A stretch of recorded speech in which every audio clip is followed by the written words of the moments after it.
Ya, permasalahannya ini Ustaz. Kayaknya ada kelompok-kelompok gitu ya. Nah, ini Ustaz kan lulusan dari Yaman ya. Nah, anak pengen tahu dengan anak kan awam nih. Masalah lulusan Yaman dengan Madinah atau Saudi ya, itu perbedaannya apa sih Ustaz?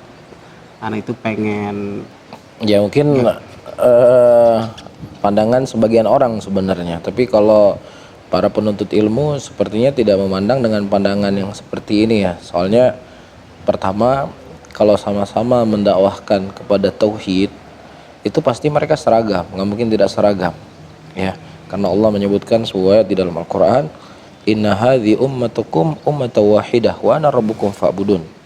Sesungguhnya umat ini adalah umat yang satu dan hanya kepada akulah kalian menyembah. Jadi para ulama diantaranya Syekh Shalih Fauzan menggunakan ayat ini, siapa saja yang menyeru kepada tauhid pasti mereka akan bersatu, tidak akan mungkin beda. Nah begitu juga ketika seseorang mengikuti sunnah Rasulullah SAW, di situ juga tidak akan ada perbedaan, pasti akan ada kesamaan. Iya, pasti akan ada kesamaan. Iya.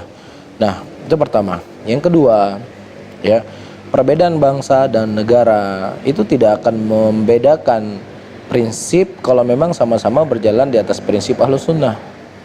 Ya, walaupun syekhnya satu yang kulit hitam, satu yang kulit putih, satu kulit merah, satu rambutnya pirang, satu rambutnya hitam, selama yang mereka pegang adalah Al-Quran dan Sunnah, pasti mereka tidak akan berbeda, pasti mereka akan satu, pasti akan mereka satu. Nah yang ketiga, Syekh Mukbil, ya kan, beliau termasuk dari ulama di negeri Yaman, ya, yang kemudian beliau membuka ma'had pesantren. Itu beliau juga dari lulusan Jamiah Islamiyah Madinah. Beliau lulus di 2 fakultas di Jamiah Islamiyah, satu fakultas dakwah, satu lagi kalau saya tidak salah fakultas Usuluddin. Ya, dan beliau berguru dengan Syekh Bin Baz, berguru dengan Syekh Albani, berguru dengan Syekh Ibnu Utsaimin, dengan ulama-ulama besar bahkan yang membangun Jamiah Islamiyah Madinah, Syekh Abdul Muhsin Al-Abbad dengan Syekh Bin Baz. Jadi apa yang beliau ajarkan di ma'had beliau di Yaman, ya apa yang beliau ambil dari guru-guru beliau. Beliau mengajarkan Fathul Majid, mengajarkan ini, mengajarkan itu. Jadi kalau menurut Anda memang tidak akan ada perbedaan. Pertama dari sama-sama megang Al-Quran dan Sunnah, terus juga gurunya sebenarnya sama kalau kita melihat lebih jauh seperti itu kan. Cuman terkadang ada sebagian oknum yang mereka lulusan dari negeri Yaman, terkadang dia membawa pemikirannya sendiri.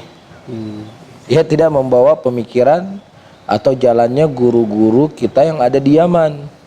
Iya. Nah, perbuatan mereka itu nggak bisa mewakili guru-guru kita di Yaman. Ya nggak?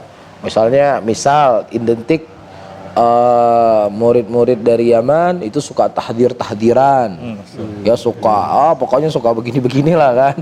Itu kan pertama yang kita pernah belajar dengan Syekh Abdurrahman Al-Adni atau Syekh Muhammad Al-Imam atau Syekh Muhammad bin Abdullah Al-Usabi dan masyayikh yang lainnya, kayaknya nggak seperti itu yang mereka ajarkan kepada kita, kecuali memang ada jalur syekh yang memang arahnya ke sana. Tapi jumhur murid-murid senior Syekh Mukbil rahimahullah, mereka tidak berjalan seperti ini. Nah buktinya orang-orang yang di Indonesia mungkin dikenal suka tahdir ya, buktinya mereka juga mentahdir hampir seluruh ulama di Yaman. Berarti kan bukti bahwasanya mereka nggak berjalan seperti jalannya murid-murid senior dari murid Syekh Mukbil. Ini sebagai bukti. Ya, sehingga perbuatan mereka itu tidak bisa kemudian diumumkan semua lulusan Yaman seperti ini, masyayikh Yaman seperti ini. Nggak bisa dong. Itu namanya nggak sportif, yang adil namanya dalam bersikap. Sementara Allah mengingatkan kita dalam Al-Quran, wala yajrimannakum, ya jangan sampai kebencian engkau kepada suatu kaum, ya kemudian engkau tidak bisa bersikap adil kepada mereka. Dulu ya, sesungguhnya bersikap adil lah, karena sesungguhnya adil itu lebih mendekatkan kepada ketakwaan, kan seperti itu. Itu yang seharusnya harus difahami oleh Ahlus Sunnah, oleh muslimin, ya. Jangan wah ini alumni Yaman nih nanti begini dan begini. Ini kan namanya berarti mereka sudah mengklaim, sudah menuduh tanpa melihat bagaimana dakwahnya, bagaimana ininya. Jadi nggak bisa. Jadi ini hal yang mungkin yang perlu diluruskan di tengah-tengah para pemuda, di tengah-tengah para syabab, ya, di tengah-tengah muslimin yang intinya kalau dia berpegang teguh dengan Al-Quran dan Sunnah pasti akan dia bersatu. Dan sebaliknya, orang yang keluar di Jamiah Islamiyah Madinah, ya, ketika dia tidak berjalan dari asas dan usul, di atas usul Ahlus Sunnah wal Jamaah, pasti dia akan beda juga. Ada orang lulusan Jamiah Islamiyah Madinah pulang ke Indonesia gabung sama partai, gabung sama ini, sama itu, kan ada juga kan. Nggak semuanya berjalan di atas akidah yang benar. Kenapa? Karena dia nggak mengambil usul yang dia pelajari di situ. Tapi dia membuat jalan sendiri.